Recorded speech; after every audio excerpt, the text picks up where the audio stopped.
அப்பாடா! எப்படியோ கொஞ்சூண்டு மீனாவுக்கு ஒரு முதுகெலும்பு ஒண்ணு வளர்ந்த மாரி இருக்குதே! அப்படின்னு நம்ம கொஞ்சம் சந்தோஷமா இருக்கு. ஆனா, அது எத்தன நாளைக்கு தாக்கு பிடிக்கும் அப்படிங்கிறது தான் தெரியல.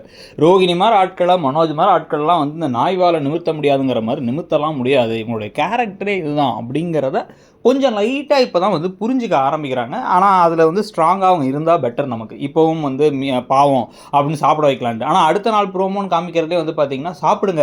அத்தை சொன்னா என்ன? நீங்க சாப்பிடுங்க பசிக்கும்ன்னு ரோகிணிட்ட சொல்றாங்க. இன்னைக்கு தான்மா செருப்பெல்லாம் எடுத்து அடிச்சுக்கலான்னு போனீங்க. நாளைக்கு ப்ரோமோல வந்து பார்த்தா திருப்பி சாப்பிடுன்னு ரோகிணிட்ட பேசிட்டு இருக்கீங்க. ரோகிணிக்கு உங்களுக்கு பரிதாபம் பார்க்க வேண்டிய அவசியமே இல்லைங்கிறது ஒரு விஷயம்.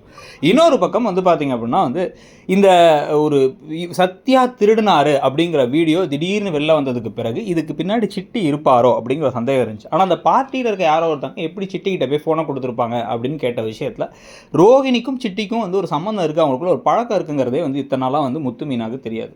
ஆனால் இன்னைக்கு சத்யா சொன்னதுக்கு பிறகு இவங்களுக்கு இந்த சந்தேகத்தை இவங்க போய் வந்து முத்துக்கிட்ட சொல்ல, முத்துவுக்கும் மீனாவுக்கும் இந்த சந்தேகம் மனசில் உதயமாகி சரி ஓகே ஏதோ ஒரு தப்பு இருக்குது, இவங்களுக்குள்ள ஏதோ ஒரு ஒரு ஒரு அண்டர்ஸ்டாண்டிங் இருக்குது அப்படிங்கிறத புரிஞ்சுக்கிட்டு இதை விசாரிக்க ஆரம்பிக்கிறது.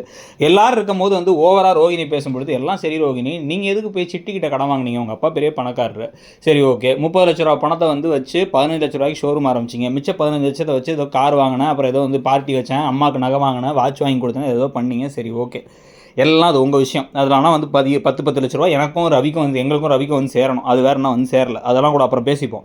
இன்னொரு இதெல்லாம் இருக்கும் பொழுது நீங்கள் சிட்டி கிட்டக்க போயிட்டு இன்னும் 2 லட்ச ரூபா 3 லட்ச ரூபா கடன் வாங்கியிருக்கீங்களே, எதுக்காக கடன் வாங்கினீங்க, என்ன மேட்ரு அப்படிங்கிற எல்லாரும் முன்னாடியும் போட்டு கேட்டால் நீ எது கடன் வாங்கினா, அப்போ உங்கள் அப்பா ஒரு நாள் கூட 10 பைசா அனுப்புனது இல்லையா, உங்கள் அப்பா இருக்காரா இல்லையா அப்படிங்கிற கேள்விகள் வர ஆரம்பிக்கும். மீனா கேட்பாங்களா மாட்டாங்களா, நீங்கள் என்ன நினைக்கிறீங்கிறத சொல்லுங்கள்.